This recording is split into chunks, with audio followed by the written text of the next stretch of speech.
Сәлем баршаларыңызға. Бүгін мен сіздермен бірге бал пряник жасау әдісімен бөлісетін боламын. Не осындай әдемі болып шығады. Енді бастайық. Бір бос ыдысымызға 2 тал жұмыртқамызды жарып аламыз. Одан кейін оны миксерлермен жақсылап тұрып араластырып аламыз.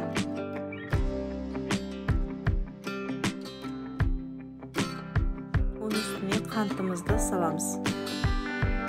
Қантымыз ергенше онда жақсылап араластырамыз. Одан кейін оның үстіне бір қасық содамызды саламыз.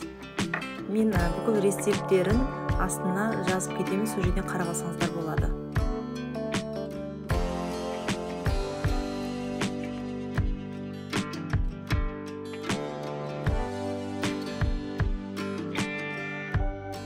Енді оған балымызды саламыз.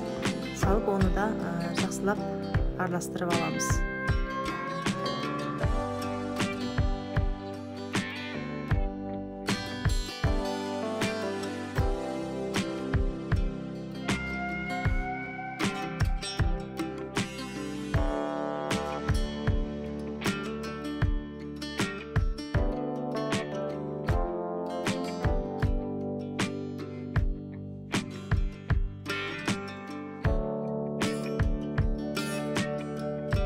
Су майымызды құйып араластырамыз.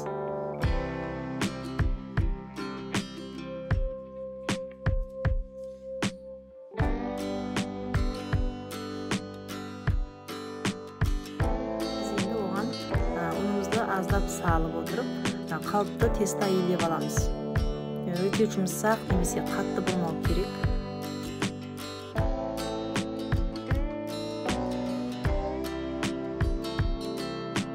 Илеп алған тестамызды осылай етіп ұзыншақтап аламыз да бөліктерге бөліп домалақтап аламыз.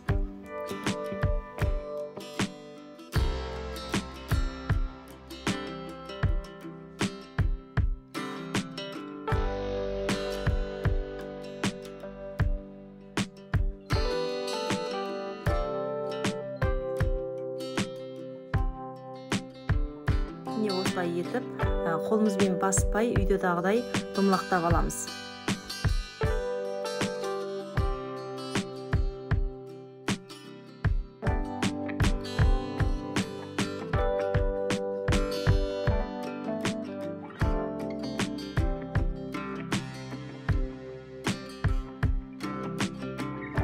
Біз міне осылай домалақтап алған пряниктеріміздің үстіне жұмыртқаның сарысын бір саусағымызбен осылай етіп жағып шығамыз. Енді біз оны 180 градуста 20 минутқа қойып пісіріп аламыз. Егер видео ұнап жатса, лайк басып, комментарий жазып, тіркеліп кетуді ұмытпаңыздар. Ас болсын.